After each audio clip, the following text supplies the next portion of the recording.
Yeah, thank you, Miss Osman, Thank you. Thank you. for being with us. It's such a proud to have you here with us. You are coming from all the way from United States, Texas, right? Texas, yes, Yes, yes. yeah.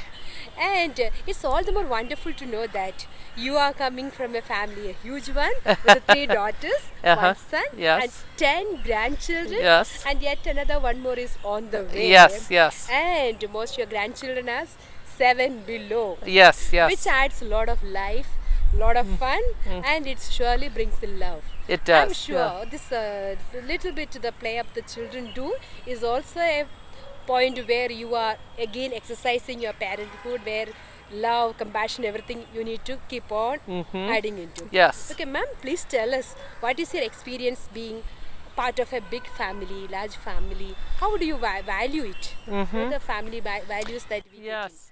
I think well, many things that I value about a large family, but one of the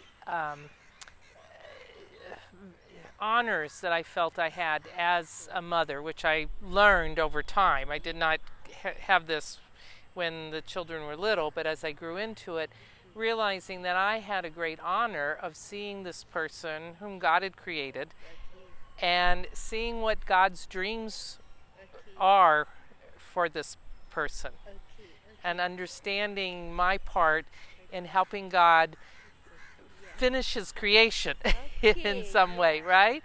So not that of course we let our children do whatever they wanted, but when you come from that perspective where you're understanding that you are co-creators with God, then that is a responsibility and an honor, and it's a great joy.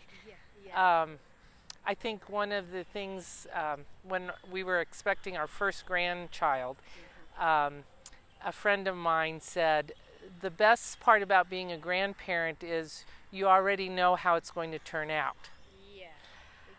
And when you reflect on that, what she was telling me is, as a grandparent, you know God is in charge because you've already raised your children and you realize, well, I can do some things, so much we know that this is out of our control, right? We can pray, we can work, we can do our best to pass on the faith, but God's ultimately the one who's taking care of everything. And so now when you see grandchildren, it's like, oh my goodness, this is God's blessing. Flowers in the garden? Yes. And I was also told once, and I do believe this, I think a grandparent's love is the closest we get to experiencing God's love here on earth, right? I think as a grandmother, I love them unconditionally. I mean, they can be little terrors. There are 10 of them, so they can do a lot of stuff, right? But I find it joyful because they're just so full of life and energy and love and and the way they express their care for each other. Yes. You can get me started. I keep going and going and going. Yes. When they go out of the way, being more naughty, there comes your husband saying, "Love one another." Yes. Yeah, that was when we were raising our children. The story is, the four of them would be squabbling, and my husband would yell from his chair, "Love one another." And I'm like, no. We got to do more than just yelling at them. We have to give them practical advice and guidance, right? Yes. Now the present trend is that small is beautiful, small is manageable. Do you agree with that? Well, I cannot say what another person's um, um, capacity is, okay? I mean, I appreciate that some people feel overwhelmed with many children. And I won't, it's not easy. I know, raising four, it's not easy.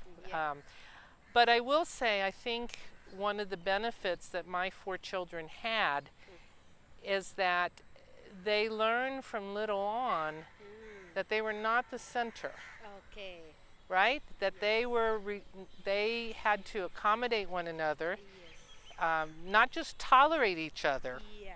but love each other. Yes. And so the family really is the domestic church, where we have to learn to love one another. And loving a sibling is very different from loving a parent Correct. or another adult. Yes, yes. So I think my children were schooled in that school of love naturally, Yeah, yeah. because they were always rubbing elbows with each other, and they would fight, and then they would have to Yeah. make up. And I would always say, Yes. at the end, this is the sibling who will be with you. Oh, yes.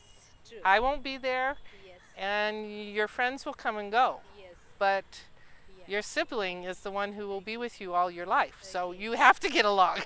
Okay, okay. Right? Yeah, So I think a large family allows us to naturally experience those lessons in love. Yes, So obviously. I think that's the wonderful message itself. No, the large family, which is a domestic church, where you are not only just accommodating the other, Right. but you are able to being with the one Yes. or the other. Not Yes. just for the 1 day, 2 day, it's for the life. Yes. And that's a wonderful message, I guess. And from that itself, the children get whatever they need for the later on in the life. yes, yes, yes, Yeah. yes. They learn how to get along with others, which Yes, yeah. we all have to do, right, true, to be true. successful.